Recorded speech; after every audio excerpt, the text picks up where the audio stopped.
Hello students. Board exam की तैयारी में आज हम पढ़ रहे हैं chapter number 2, theory of consumer behaviour. ठीक है, इस चैप्टर में कई सारे इसके टॉपिक्स हैं, जिसमें हम पहला टॉपिक आज हम पढ़ेंगे यूटिलिटी एनालिसिस। मीन्स यूटिलिटी क्या होता है, यूटिलिटी से रिलेटेड कौन कौन से कॉन्सेप्ट है, इन सब के बारे में डिटेल से पढ़ेंगे। यानी कंप्लीट यूटिलिटी टॉपिक आज हम कवर करेंगे। ठीक है, सबसे पहले हमें पढ़ना है इसमें कि कंज्यूमर, क्योंकि यूटिलिटी जो है किससे रिलेटेड है, कंज्यूमर से रिलेटेड है। तो who is a consumer, consumer कौन होता है। तो कंज्यूमर मतलब आप, हम सब लोग, जो लोग भी गुड्स एंड सर्विसेज को अपने सेटिस्फेक्शन के लिए यूज़ करते हैं, उसे हम कंज्यूमर कहते हैं। तो इसको एज बोर्ड एग्जाम में लिखने का तरीका ये होता है, a consumer is an economic agent. Consumer एक इकोनॉमिक एजेंट होता है who uses goods and services for the direct satisfaction of his और हर वांट। वो आदमी जो अपनी खुद की सेटिस्फेक्शन के लिए गुड्स एंड सर्विसेज को, और ये गुड्स एंड सर्विस कौन सी होती हैं, फाइनल, क्योंकि जो गुड्स फाइनल गुड्स होती हैं जिसको दोबारा से प्रोडक्शन प्रोसेस में यूज़ नहीं किया जाता है, उन गुड्स की बात करते हैं। तो जो लोग भी अपनी सेटिस्फेक्शन के लिए गुड्स एंड सर्विसेज को यूज़ करता है उसको हम कंज्यूमर कहते हैं। कंज्यूम मतलब कंज्यूम करने वाला। ठीक है, अब कंज्यूमर का मतलब तो कोई आदमी नहीं, कंज्यूमर के अंतर्गत मतलब कंज्यूमर में, तो कंज्यूमर कौन कौन होते हैं ये भी हो सकते हैं। कंज्यूमर एक इंडिविजुअल, एक अकेला आदमी हो सकता है। कंज्यूमर एक इंस्टीट्यूशन भी है, कंज्यूमर हाउस होल्ड भी है, कंज्यूमर ग्रुप्स भी है। इंस्टीट्यूशन मतलब जैसे स्कूल है, स्कूल में पढ़ाने के लिए स्टेशनरी आइटम्स चाहिए होते हैं, फर्नीचर चाहिए होते हैं। हॉस्पिटल है, उसमें मेडिसिन चाहिए होती हैं, मेडिकल के दूसरे इंस्ट्रूमेंट चाहिए होते हैं, तो वो सब का यूज़ करते हैं। तो ऐसे में इंस्टीट्यूशन भी कंज्यूमर होता है। हाउस होल्ड मतलब अपने परिवार में साग सब्जियों, कपड़े और लत्तों, बाकी चीज़ों की ज़रूरत होती है। ग्रुप मतलब लोगों का ग्रुप, जो ग्रुप बना के रहते हैं। तो ऐसे में जो कोई भी, चाहे वो ग्रुप में हो, चाहे इंडिविजुअल हो, चाहे इंस्टीट्यूशन हो, ऑर्गेनाइजेशन, कुछ भी हो, अगर वो गुड्स एंड सर्विस का यूज़ करता है सेटिस्फेक्शन के लिए, अपने नीड्स को पूरी करने के लिए, तो उसको हम क्या बोलते हैं, कंज्यूमर बोलते हैं। राइट, अब कंज्यूमर को थोड़ा सा और एक्सप्लेन करें। A consumer chooses his expenditure and maximum his utility. हमेशा कोई भी कंज्यूमर होता है, वो क्या चाहता है, वो अपने एक्सपेंडिचर को, अपनी इनकम को इस तरीके से एक्सपेंस करना चाहते हैं ताकि उसको and maximum his utility with the given income and given price of goods and services. जो भी गुड्स की सर्विस प्राइस होती है, उस प्राइस पर अपनी इनकम को इस तरीके से वो एक्सपेंड करना चाहता है ताकि उसको मैक्सिमम यूटिलिटी मिले और मैक्सिमम क्या मिले, सेटिस्फेक्शन मिले। तो बात होती है सेटिस्फेक्शन लेवल तब होता है जब उसकी यूटिलिटी जो है अधिक होती है। तो जो नया कॉन्सेप्ट हमें पढ़ना है वो है यूटिलिटी के बारे में, कि यूटिलिटी है क्या। ठीक है, यूटिलिटी किसे बोलते हैं। देखिए स्टूडेंट, अगर आपने चैनल को सब्सक्राइब नहीं किया ना बेटा, सब्सक्राइब कर लो, क्योंकि सारे चैप्टर आपको इजी वे में विद नोट्स, ऐसा भी नहीं है कि खाली एक्सप्लेन, विद नोट्स मैं आपको एक्सप्लेन करूंगा ताकि आप एग्जाम में लिख सकें। चलो आगे बढ़ते हैं। ठीक है, शेयर जरूर कर दीजिएगा। What do mean by utility. Utility क्या होता है, यूटिलिटी का मतलब होता है किसी चीज को यूज करने का पावर। अगर आप मान लो ये रेड पेन है, एग्जाम्पल समझिए, ये रेड पेन है, ठीक है ना, है तो गुड्स, और मैं इससे लिख रहा हूं, तो मेरे लिए यूजफुल है क्योंकि इससे मेरी सेटिस्फेक्शन, और मैं आपको समझा रहा हूं। लेकिन यही रेड पेन अगर आप यूज करेंगे तो आपके लिए कोई यूज नहीं होगा, एग्जाम में रेड पेन से लिखने के मार्क्स कट जाते हैं। दैट मीन्स यूटिलिटी क्या है, it is the amount of satisfaction which a consumer drives from the consumption of a commodity. वो अमाउंट है सेटिस्फेक्शन का जिसका यूज करने के बाद किसी कंज्यूमर को मिलता है। यूं भी कह सकते हैं कि किसी भी गुड्स की, किसी भी कमोडिटी की वांट सेटिस्फाइंग पावर को हम क्या बोलते हैं, यूटिलिटी बोलते हैं। मतलब साफ सिंपल लैंग्वेज समझिए, किसी भी गुड्स का आप यूज करते हैं, अगर उस गुड्स ने आपको सेटिस्फाई किया है, आपको सेटिस्फेक्शन दिया हुआ है, दैट मीन्स यूटिलिटी है। तो यूटिलिटी एक्चुअली में एक पैसिव पावर होती है जो जिससे किसी की वांट्स को सेटिस्फेक्शन मिलता है। ठीक है, अगर हिंदी में इसको एक्सप्लेन करने जाएं कि सर हिंदी में इसको कैसे एक्सप्लेन करेंगे, तो समझिएगा यूटिलिटी मतलब उपयोगिता। किसी भी गुड्स एंड सर्विसेज को यूज करने के बदले जो सेटिस्फेक्शन मिलता है, उस सेटिस्फेक्शन को देने वाली जो पावर होती है, उस सेटिस्फेक्शन को देने की जो कैपेसिटी होती है, उसी को हम जो है यूटिलिटी बोलते हैं। मतलब साफ है, जो यूटिलिटी है वो हर आदमी के अकॉर्डिंग, क्योंकि इंडिविजुअल होती है, दो आदमी है, तीन लोग हैं, तो एक ही सामान की यूटिलिटी इन तीनों के बीच में डिफरेंट होगी। एग्जाम्पल समझते हैं, मान लीजिए आप गोलगप्पे खाने जा रहे हो, अब गोलगप्पे खाने आप 3 दोस्त चले गए, ए बी और सी।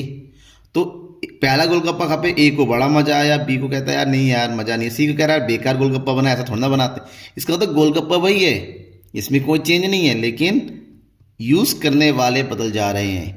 क्यों? क्योंकि इस गुड्स को में ये पावर, इतनी पावर है कि ए को सेटिस्फेक्शन दे रहा है, बी को कुछ कुछ दे रहा है, लेकिन सी को नहीं दे पा रहा है। दैट मीन्स सी के लिए यूजफुल नहीं है, यानी सी को यूटिलिटी नहीं मिली, बी के लिए एवरेज यूटिलिटी है, और ए जो है यहाँ पर सेटिस्फाइड यूटिलिटी मिल रही है। क्लियर? अगर हम बात करते हैं आगे अप्रोचेज ऑफ यूटिलिटी। अब यूटिलिटी के बारे में जो कॉन्सेप्ट देने वाले थे अलग अलग, इसकी अप्रोच की बात करें तो 2 तरह की अप्रोच है। There are 2 approaches of utility. First cardinal utility approach and second is ordinal utility approach. अगर हम कार्डिनल की बात करें, कार्डिनल का मतलब जहां पर हम किसी चीज को 1 2 कार्डिनल नंबर में, यानी कि 1 2 3 वो एक नंबरों में शो करते हैं, दैट इज कार्डिनल यूटिलिटी। और इस कॉन्सेप्ट को देने वाले थे प्रोफेसर एडवर्ड मार्शल, फेमस नाम है, इन्होंने इस कॉन्सेप्ट को दिया था। और उनके according it refers to the measurement of utility in terms of 1 2 3। मतलब वो कहते हैं कि हम यूटिलिटी को एक नंबर, कार्डिनल नंबर में मेजर कर सकते हैं, और उन्होंने उस नंबर का नाम दिया यूटिल्स, ठीक है ना, according to money power. Money के मार्जिनल यूटिलिटी के अकॉर्डिंग उन्होंने क्या किया, जो हम यूटिलिटी यूज करते हैं कंजप्शन, उसको नंबर के थ्रू जो है रिप्रेजेंट किया। लेकिन इसी कॉन्सेप्ट को चेंज किया किन्होंने, प्रोफेसर एलन और हिस्क ने, और उन्होंने जो कॉन्सेप्ट दिया उसको कहा जाता है ऑर्डिनल यूटिलिटी अप्रोच। इनके अकॉर्डिंग ये कहते हैं कि मार्शल ने जो नंबर दिया, ऐसा पॉसिबल ही नहीं है कि हम यूटिलिटी को किसके थ्रू, नंबर के थ्रू शो करें। क्यों? क्योंकि यूटिलिटी लोगों की जो है एक साइकोलॉजिकल भी होती हैं, और किसी साइकोलॉजिकल का भी सेम नहीं हो सकती, अलग अलग आदमियों की अलग अलग होती है। अब कैसे मेजर कर सकते हो किसकी कितनी यूटिल मिली? तो उन्होंने कहा हम सेटिस्फेक्शन को नंबरों के थ्रू नहीं, बस इतना बता सकते हैं कि रैंक दे सकते हैं कि किसी गुड्स को यूटिलिटी करने से कितनी हाई या लो, मतलब किसी को हाई मिला, किसी को लो मिला। जैसे यहाँ पर 3 लोग हैं, अब अगर तीनों के नंबर कैसे, और ए को बहुत ज़्यादा, बी को उससे कम, सी को सबसे कम जो यूटिलिटी मिली। तो ये कॉन्सेप्ट किसका था? एलन और हिस्क का, कि हम नंबरों के थ्रू बस इतना बता सकते हैं कि ज़्यादा और कम, किसी यूज़ का करेंगे तो हमें ज़्यादा यूटिलिटी मिली, किसी का यूज़ करें तो कम यूटिलिटी मिली। और इन्होंने अपना कॉन्सेप्ट जो है इंडिफरेंस कर्व के थ्रू शो किया, ठीक है। इसका मतलब इन्होंने कहा कि हम किसी भी गुड्स की यूटिलिटी को मेज़र करने के लिए नंबरों का यूज़ नहीं कर सकते, ये पॉसिबल नहीं है, ठीक है। फिलहाल इनका जो कॉन्सेप्ट है उसको हम नेक्स्ट वीडियो में पढ़ेंगे। आज हम पढ़ते हैं प्रोफेसर मार्शल के कार्डिनल यूटिलिटी अप्रोच को, ठीक है। आगे बढ़ते हैं। प्रोफेसर मार्शल के अकॉर्डिंग यूटिलिटी के 2 कॉन्सेप्ट है, एक है टोटल यूटिलिटी और दूसरा है मार्जिनल यूटिलिटी। टोटल यूटिलिटी को शॉर्टकट में टीयू लिखा जा सकता है, और मार्जिनल यूटिलिटी को एमयू लिखा जा सकता है, राइट। टोटल यूटिलिटी मतलब क्या होता है? Total satisfaction obtained by a consumer bye consuming given quantity of a particular commodity is called total utility. कोई भी एक कमोडिटी है, ठीक है ना, मान लीजिए हम एप्पल यूज़ कर रहे हैं, तो आपके पास एप्पल की जितनी भी यूनिट्स है, मान लो 10 से 12 है, उन सभी यूनिट्स को कंज्यूम करने के बाद आपको जो टोटल यूटिलिटी मिली, टोटल सेटिस्फेक्शन मिला, तो टोटल सेटिस्फेक्शन को हम क्या बोलते हैं? टोटल यूटिलिटी के नाम से जानते हैं। मतलब it is the sum total of marginal utilities obtained from the consumption of successive units of a commodity। हम लगातार जो भी कमोडिटी यूज़ करते चले जा रहे हैं, जो भी यूनिट्स यूज़ कर रहे हैं, उसकी टोटल मार्जिनल यूटिलिटी कर लेंगे, तो उससे में जो मिलेगा उसको हम TU के नाम से जानते हैं। ऐसे भी इसका फार्मूला आ जाता है, TU equal to MU1 plus MU2। मतलब ये है कमोडिटी की यूनिट 1, यूनिट 2, यूनिट 3, यूनिट 4, जितने भी कमोडिटी यूज़ कर रहे हैं सबको हम इंडिविजुअली प्लस करेंगे, उसका जो सम टोटल होगा उसी को हम टोटल यूटिलिटी के नाम से करते हैं। शॉर्टकट में इसको बोलते हैं समेशन MU। अब इसके लिए हमें MU के बारे में पता होना चाहिए। MU मतलब मार्जिनल यूटिलिटी। मार्जिनल यूटिलिटी क्या होता है? मार्जिनल का मतलब होता है 1 एडिशनल, मतलब एक ज़्यादा पहले यूज़ कर रहे थे, उसमें फिर एक और मिला दिया तो 2 हो गए, एक और मिला दिया तो 3 हो गए, एक और मिला दिया तो 4 हो गए। तो हर एक कमोडिटी की एक अलग अलग डिफरेंसली जो यूटिलिटी मिलती है उसको हम मार्जिनल यूटिलिटी के नाम से जानते हैं। That means the utility derived from the consumption of an additional unit of a commodity is termed as marginal utility.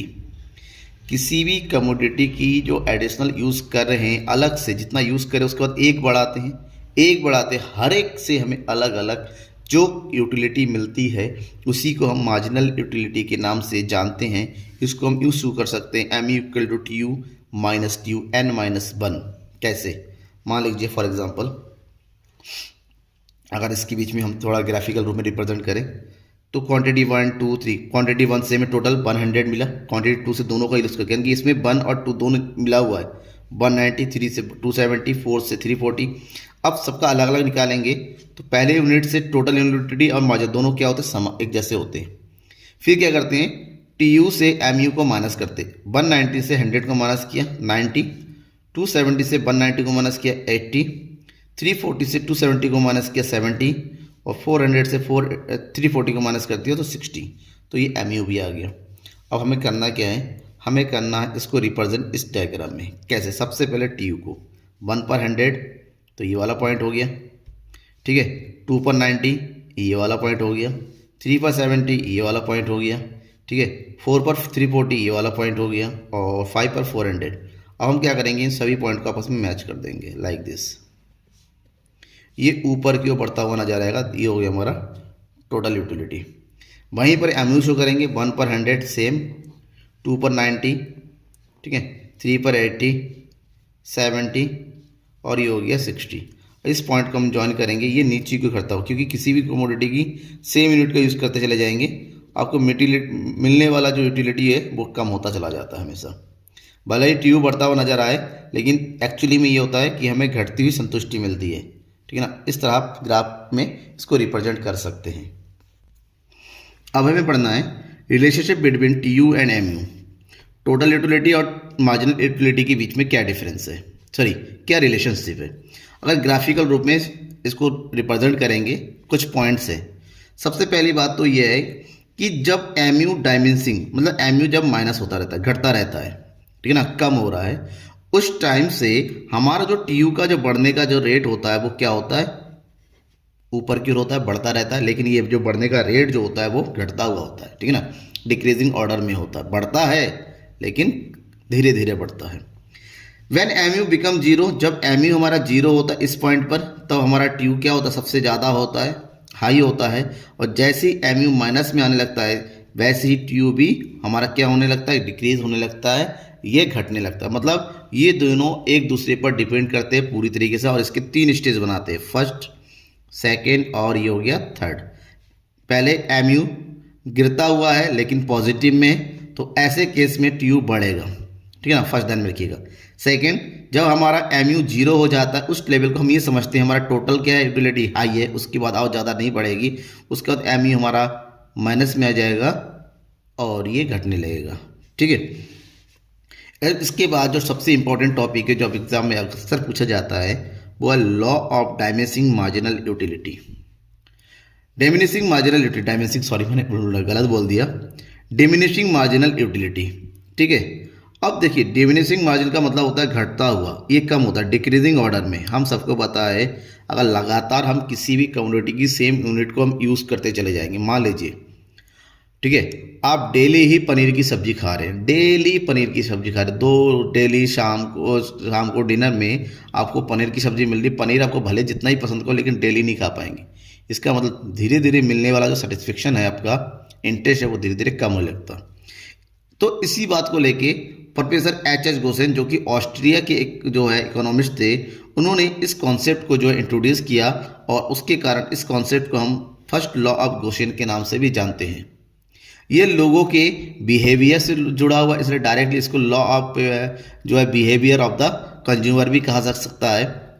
और उन्होंने इस लॉ में क्या कहा, जब उन्होंने लोगों की जो यूटिलिटी को एनालाइज किया तो उन्होंने देखा कि as more and more standard units of a commodity are continuously consumed, marginal utility derived from the every additional unit must decline. उन्होंने कहा कि जब हम किसी भी कमोडिटी की सेम यूनिट को, स्टैंडर्ड मतलब सेम, इसमें कोई चेंज नहीं होना चाहिए, ना टेस्ट में ना उसके साइज में, किसी भी तरीके से नहीं, जब सेम यूनिट का हम यूटिलाइज करते चले जाते हैं तो उससे मिलने वाला जो मार्जिनल यूटिलिटी है धीरे धीरे हमारा क्या होता है, डिक्रीज होने लगता है, घटने लगता है, ठीक है ना। जैसे मैंने अभी एग्जांपल दिया था पनीर का, अब मान लीजिए आपने जो है 1000 रुपीज़ का एक शर्ट लिया, पार्टी में पहनने के लिए, उसको आपने अपने फ्रेंड के बर्थडे में पहना, अपने सिस्टर के बर्थडे में पहना, अपने ब्रदर के बर्थडे में पहना, फिर अपने एक रिलेटिव की शादी में पहना। आप खुद सोचिए, एक ही शर्ट को लगातार अलग अलग फंक्शन में पहन रहे हैं। पहली बार तो आपको बड़ा अच्छा लगेगा, दूसरी बार भी अच्छा लगेगा, तीसरी बार धीरे धीरे आप कहेंगे नहीं एक ही शर्ट को बार बार पहन रहे हैं। मतलब सेम शर्ट है, कोई चेंज नहीं है, लगातार उसको अगर यूटिलाइज कर रहे हैं आप एक डिफरेंट एक जो है कंटिन्यूस वे में, तो उस केस में उससे मिलने वाला जो सेटिस्फेक्शन है आपका वो भी डाउन होने लगेगा, चाहे वो खाने पीने की बात करें, किसी दूसरे आइटम की बात करें। ठीक है ना। It is a psychological law, ये साइकोलॉजिकल लॉ होती है, लोगों से जुड़ी होती है, क्योंकि हर किसी आदमी को लागू होता है, इसलिए इसको फंडामेंटल लॉ ऑफ सेटिस्फेक्शन भी नाम से जाना जाता है, या फिर इसको फंडामेंटल साइकोलॉजिकल लॉ के नाम से भी जाना जाता है। फॉर एग्जाम्पल, आपने पहले कम्युनिटी यूज़ किया, 10 यूनिट यूटिलिटी मिली, सेकंड से 5, 3 से 0, और एक टाइम ऐसा आ जाएगा माइनस का मतलब भैया अब इसका यूज़ करना बंद कर दो, पेट खराब हो जाएगा। अब लगातार गोलगप्पा खा रहे, गोलगप्पा खाते खाते एक टाइम ऐसा आ जाएगा, आप कहेंगे भैया बड़ा रहने दो, उसके बाद खा लिया तो दिक्कत हो जाती है। ठीक है ना, पेचिस की प्रॉब्लम हो सकती है। तो ऐसे में जब इसको शो करते हैं ग्राफ के रू, ये ग्राफ ऐसा बन जाता है, पहले ये नीचे घटता हुआ, फिर ये 0 होगा, उसके बाद ये माइनस हो जाता है। ठीक है ना, तो इसको बोलते हैं हम law of diminishing marginal utility.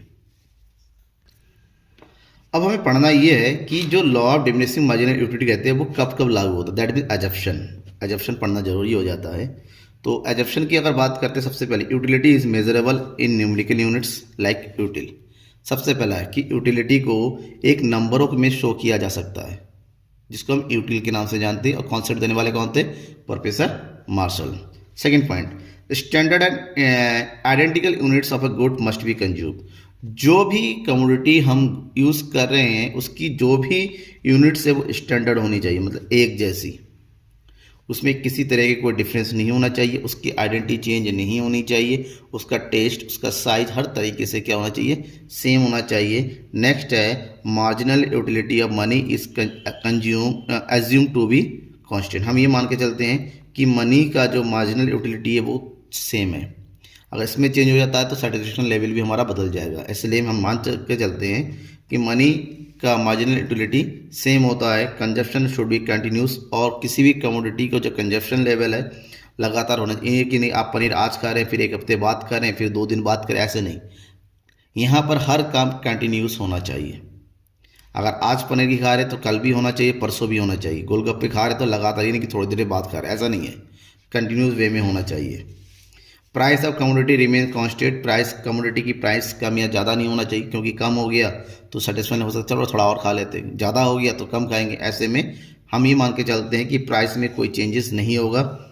Income of consumers absent change, doesn't change, मतलब किसी भी कंज्यूमर की जो इनकम है उसमें कोई चेंज नहीं होना चाहिए, क्योंकि आपकी इनकम लेवल बदल गई तो आपका कंजप्शन लेवल भी ऑटोमेटिक बदलता चला जाएगा। राइट, ये इसके एजप्शन है। उसके बाद एक और टॉपिक है इसमें जिसको पढ़ना जरूरी है, वो क्या है, law of equi marginal utility.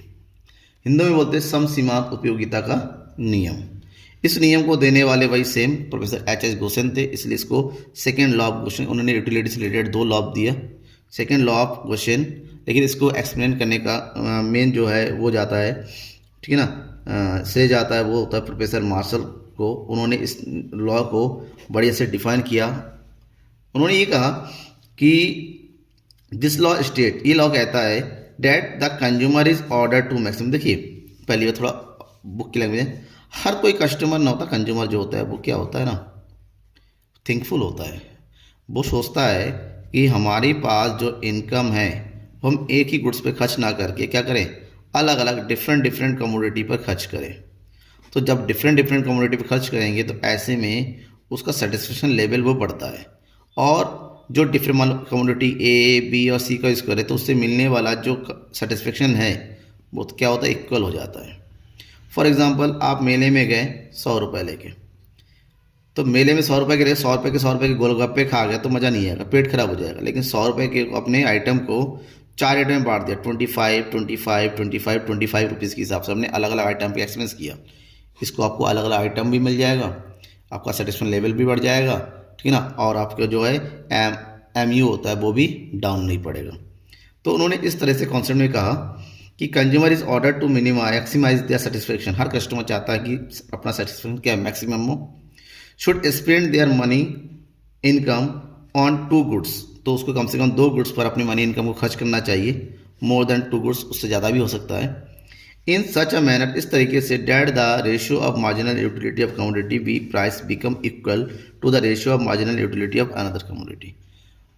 कोई भी कस्टमर को अपने जो इनकम है, अपनी जो मनी है, कम से कम 2 गुड्स पर इस तरह से एक्सपेंस करना चाहिए ताकि उससे मिलने वाला जो मार्जिनल यूटिलिटी है वो इक्वल हो जाए, ठीक है ना। ऐसे में हम इसको इस तरह से रिप्रेजेंट कर सकते हैं कि 2 गुड्स है, एक है एक्स और दूसरा है वाई, तो एक्स से मिलने वाला मार्जिनल यूटिलिटी और उसका जो मनी यूटिलिटी है, वाई की मिलने वाली मार्जिनल यूटिलिटी और उसकी जो मनी यूटिलिटी, दोनों क्या हो जाए, सेम हो जाए। जब दोनों सेम हो जाता है तो इसी को बोलेंगे हम इक्वी मार्जिनल यूटिलिटी, ठीक है।